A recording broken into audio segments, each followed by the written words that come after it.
Hello everyone and welcome to the session 2 of Unit 5 Super Finishing Processes for the course Machine Tool Technology. Course code is 15ME4080. Myself Muhammad Imran. So in the today's session we are discussing the types of grinding process, cylindrical grinding, plain cylindrical grinding and centerless grinding. So in the earlier class, we have studied about the grinding process, which is the removal of metal by means of a rotating wheel, which consists of abrasive particles which are bonded together.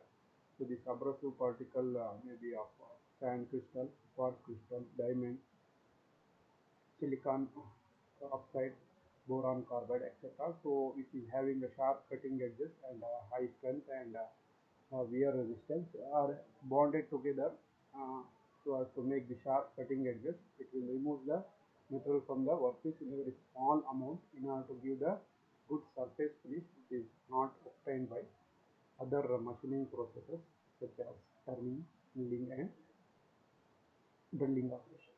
So today in the today's session we are discussing the types of grinding process. So according to the quality of the surface mill, the grinding process may be classified as rough grinders and precision grinders. In rough grinders we are using a coarse wheel or coarse grind size. The rough grinder are classified as floor stand and bench grinder, swing frame grinder, abrasive belt grinder. The precision grinder, which removes a very small amount of workpiece and gives a good surface finish. It consists of cylindrical grinders, in that cylindrical center type and centerless type, which is internal grinders. Next, surface grinder. So reciprocating table, horizontal spindle, vertical spindle, rotating table, horizontal spindle, vertical spindle, tool and cutter grinder, special grinder machine. Next thing is cylindrical grinding. The external or internal cylindrical surface of the workpiece are grounded by the cylindrical grinding. So if there is a the external surfaces such as shaft or the shaft kind of metals, and the internal surfaces such as a hollow shaft or a hollow bearing surfaces which has to be grinded, then we are using cylindrical grinding. Cylindrical grinding comes under precision grinding, which removes the very small amount of material and gives the good surface finish. In external cylindrical grinding, also known as center type, it is also known as center type because you have to match the centers of workpiece here. The workpiece is held between the centers and the axis is coinciding with the axis of the workpiece. The workpiece rotates and reciprocates along its axis. In case of external cylindrical grinding, the workpiece has to be rotated and reciprocates along its axis. Along with the rotation of the workpiece, the workpiece reciprocates along its axis. Although in for large and long work parts, the grinding will reciprocate. But in case of external cylindrical grinding, what will happen? The workpiece will rotate and also it will reciprocate along its axis. But in case of the workpiece is very large, in that case, instead of reciprocation of the workpiece, the grinding will reciprocate because it is heavier. It is very difficult to reciprocate if the workpiece is very large. So in that case, the grinding will reciprocate and the workpiece only rotates. It will not reciprocate, but the grinding will reciprocate if the workpiece is very large.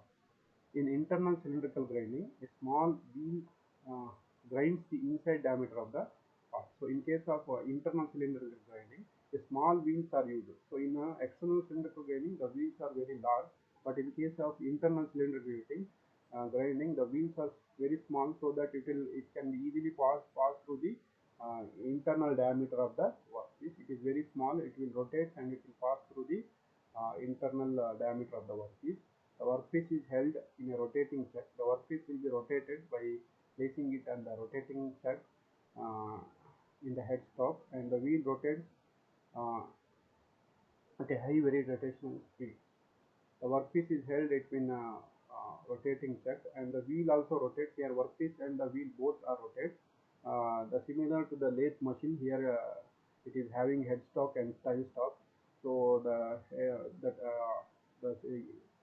internal surfaces are held in a chuck, rotating chuck, which will rotate, and the grinding wheel, which is very small, it also rotates, will be passed through this internal dimension with a high rotational speed. So in this operation, the workpiece rotates and the grinding wheel reciprocates. So in this operation, the workpiece only rotates and the grinding wheel will reciprocate along its axis. So this is a cylindrical grinding. You can see the workpiece rotate here, and also the grinding wheel also rotated, and the cross feed is given so that it will remove the metal. You can see here the workpiece will be rotated by holding between the headstock and the tail stock, and it will as the headstock rotates, the spindle of the headstock rotates, the workpiece also rotates, and the grinding wheel will be also rotated, and it will be given the cross feed like this. It will move along the length of its workpiece. In case of internal grinding, you can see this is the workpiece. The grinding wheel here is very small. So in along with the rotation of the grinding wheel, the grinding wheel given the reciprocating motion, it will go like this, reciprocates along the length of the workpiece. Here this workpiece is placed in the chuck of the headstock. So as the chuck rotates, the workpiece also rotates, and this grinding wheel is also given the rotation, and it reciprocates along the thickness of the workpiece. So in the case of plain cylindrical grinding, it consists of two centers. So that is a cylindrical grinding. In case of plain cylindrical grinding, we have two centers, that is headstock and tail stock, which is very similar to lathe machine. We have headstock and tail stock. As usual, you can see the workpiece is held between headstock and the tail stock. You can see this is the tail stock and this is the headstock. Headstock is constant and the tail stock is movable along the bed. So in order to accommodate the length of the workpiece, this tail stock can be adjusted according to the length of the workpiece in order to accommodate the length of the workpiece. If the length is very large, then the tail stock will be moved in the backward direction, and it will be placed by adjusting the length of the workpiece. So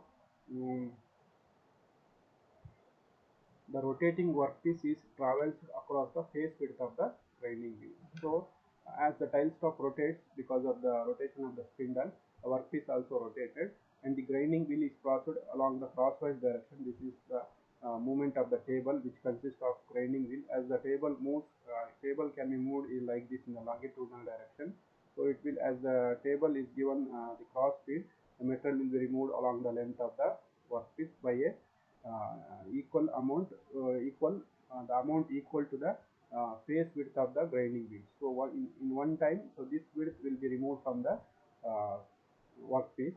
The depth of cut equals to the feed of the grinding wheel. The amount of feed of the workpiece is equal to the depth of cut. The amount of feed in the cross direction is equal to the depth of cut. The tail stock and headstock can be moved along the table as per the workpiece requirement. Here both the headstock and tail stock can be movable in order to accommodate the length of the workpiece. It is very similar to the lathe. It consists of, in simple words, you can say it consists of a tail stock, it consists of a headstock. So the workpiece is held between two centers, headstock and tail stock, and it is rotated, and the grinding wheel is mounted on the table, so which will give the longitudinal feed along the length of the workpiece. So the depth of cut equals to feed in the crosswise direction. So in one time, the material removed is equal to the face width of the workpiece. So as it moves, it will cover the length of the workpiece. The cross feed is equal to the depth of cut. Longitudinal feed is equal to the face width of the this grinding wheel. So this both can be movable. Both headstock and tail stock is movable to adjust the length of the workpiece. So centerless grinding. So here no need to match the center of the workpiece. So in the centerless grinding, we have two sets of grinding wheel. One is called as grinding wheel, which is actually rotated.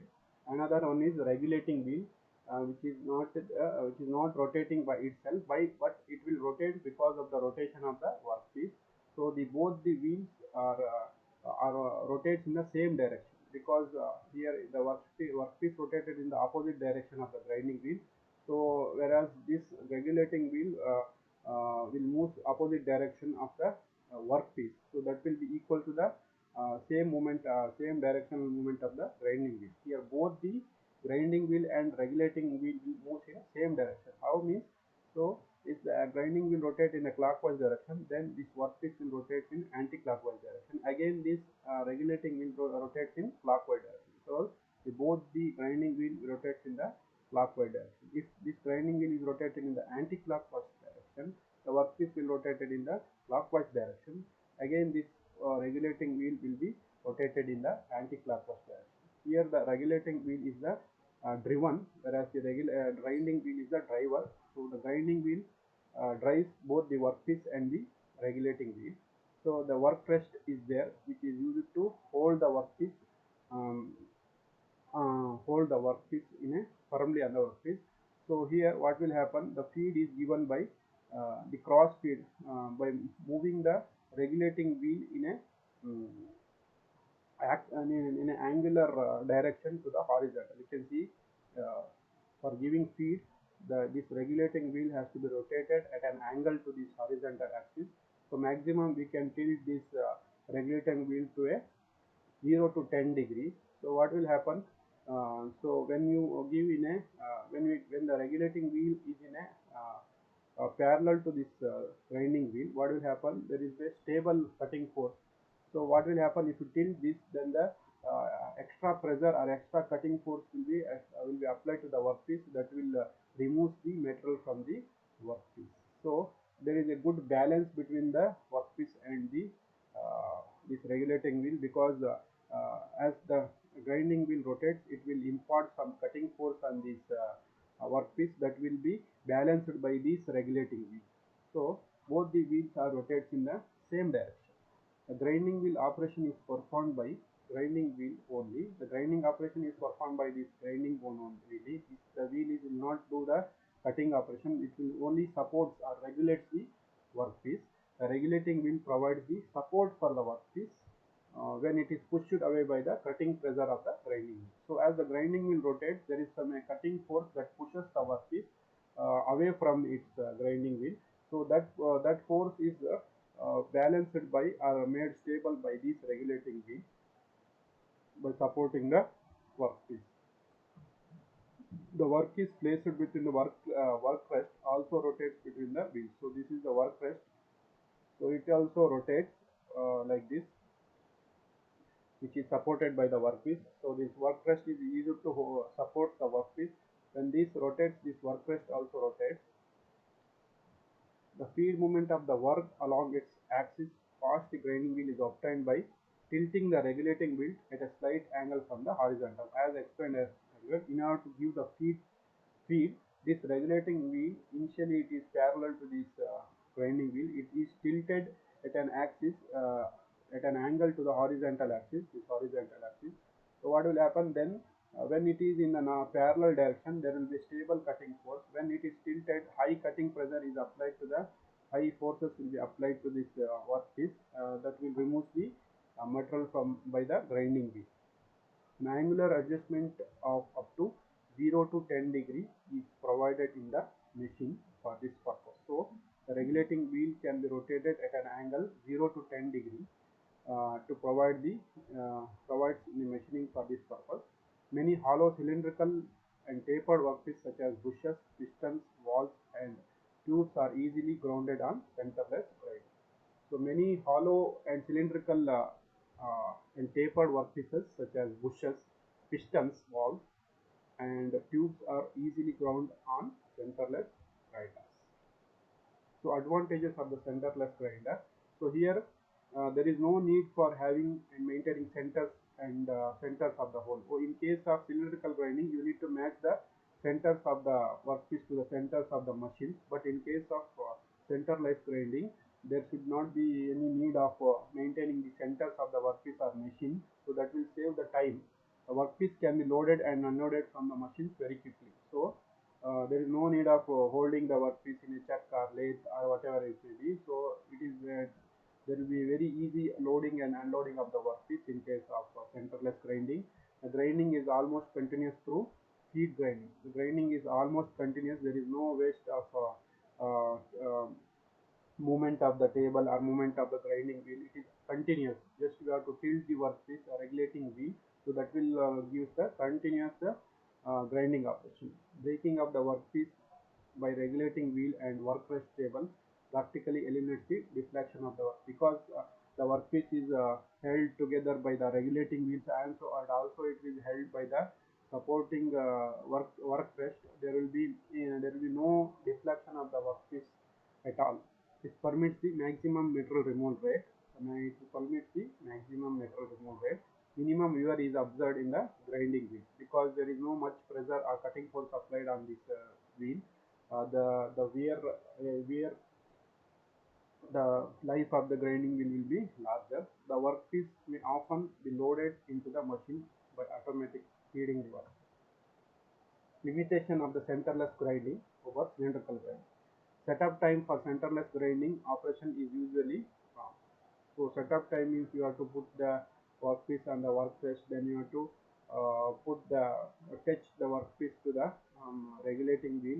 Initially, you need some extra time for a centerless grinding. This process is not suitable for larger workpiece. This is the only disadvantages, that the centerless grinding is limited for smaller workpiece. This process is usually useful only for large volume of production. If you are making only 2-3 components, then it is not useful. If you are making a continuous and large production of safe components, then this cylindrical grinding, centerless grinding is useful. Otherwise, it is not uh, suitable for uh, small production. So before going to end this session, we are showing some videos of cylindrical grinding. So please watch this video.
This is cylindrical grinding.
Thank you. Thank you for watching.